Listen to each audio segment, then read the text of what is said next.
Good evening, everyone. It's my pleasure to introduce to you the social storytelling platform we call Skit. It's an app that makes it easy to send impressive, animated, interactive stories. And Skit is here to solve two massive social problems. First, we're all like zombies. The stories that we share on Facebook and Instagram, they're all just stopped at the like. Where's the interaction? There's no way for the audience to get involved, to continue the story, to put themselves into the story, to add to it, to reply to it. Well, Skit changes all that with remixable, personalized messages. We will vanquish the like zombies. Next problem, these new social apps are stuck with old monetization models. Old approaches like pop-ups, they get closed instantly. People hate these ads so much they can even impact negatively the brands that they're trying to promote. So while apps like Instagram drive a $10 billion mobile advertising industry, they're being held back by the old approaches to monetization and the stories that just stop before they even start. So we set out to make a new way to share. Welcome to Skit, where moments shared are never ending and are always remixable by friends and family and community. And unlike other social sharing tools, Skit provides a playground for audiences, allowing brands' content to be socialized instantly. Here are a few examples of what we'll be able to do. We'll offer the latest blockbuster heroes ahead of the premieres so that you can be the hero. We'll showcase the coolest cars and clothes so that you and your friends can do the latest viral dance. And of course, we'll offer the hottest holiday items that will generate Skit product reviews and, I'm sure, a few sits to Santa. We're working very closely with brands and IP holders in Los Angeles and New York to line things up for our launch this summer, so stay tuned.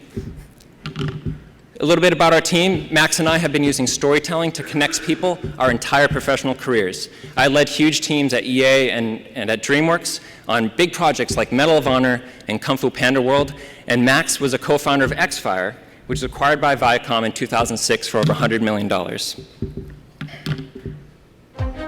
In closing, Skit is the first truly social storytelling platform, where stories live on beyond the like, and where brands and fans unite.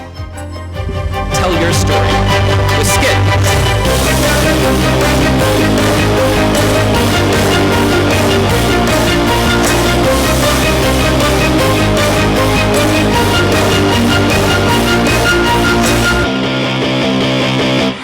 Thank you. All right. Got it. Cool. All right, we will start. Martin. Yeah, I thought you definitely had some good passion there. I liked the demo at the end. That was nice the way you weave that in.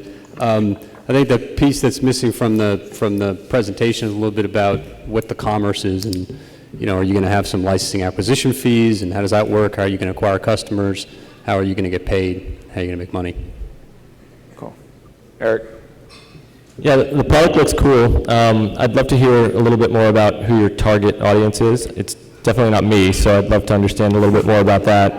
And then also would love to hear about user acquisition and how you plan to do user acquisition, what you think it's going to cost you to acquire a user, and then just the revenue model, how much you think you're going to be able to generate from lifetime value-wise from a user, and how. All right, Heidi, we'll hop over to you. Pardon me? We'll hop to you next. Feedback. Obviously, you've got a really experienced team, which is always really interesting and makes me believe that you've got some secret sauce in there. I think it's an interesting product. I'd like to understand more the interactivity, the idea of building on something, because if I just get another funny video from somebody not interested, but if there's some opportunity to collaborate and kick these things back and forth, that's how I could see it. It could become something other than, jib jab 3.0 or something. I mean, I want to understand why it's going to be different in the way that you kind of hinted to in the beginning of the presentation, but I never really got that from it. Jed. I was a little unclear. Is the product entirely digital, or are you also selling some type of, actual products? Okay. Tom? Having done a lot of troll and dancing elf videos over the years, I guess I am the part of the consumer market there. But the question I would have is how proprietary is this? And it feels really binary. It's you guys have been in the game business, so it's a hit you got to crack a few eggs to figure out which one is going to have a double yolk in there. And so how can you de-risk that part and that make sure that this is, it feels like you have to have bottled lightning here in order to really make a lot of money on it, and so is there a way to de-risk that somehow? All right, what's your strategy for bottling lightning? Well, great questions. Thank you very much for those. I'll just try to tackle them one by one. So proprietary-wise, animation is hard. And with our background, we're combining animation with gaming technology, and we've made something that, when it comes to remixable stories, is just not out there. And it's not out there because it's so hard, because there's a really unique domain expertise for that.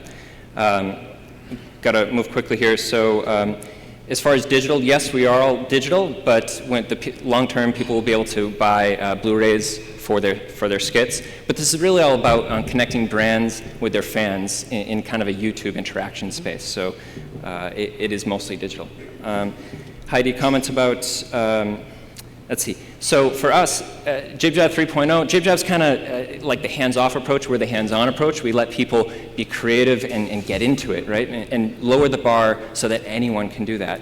And the future for us is really injecting game background, the interaction, the gaming space, basically combining interactive stories with games in a way that it really hasn't been done, and that's kind of the spark there. Commerce and business models, so we're taking right out of the advertising budgets of movies and products and so on. We'll license some things where it makes sense. We'd love to license Angry Birds and put it in there, it'll just explode.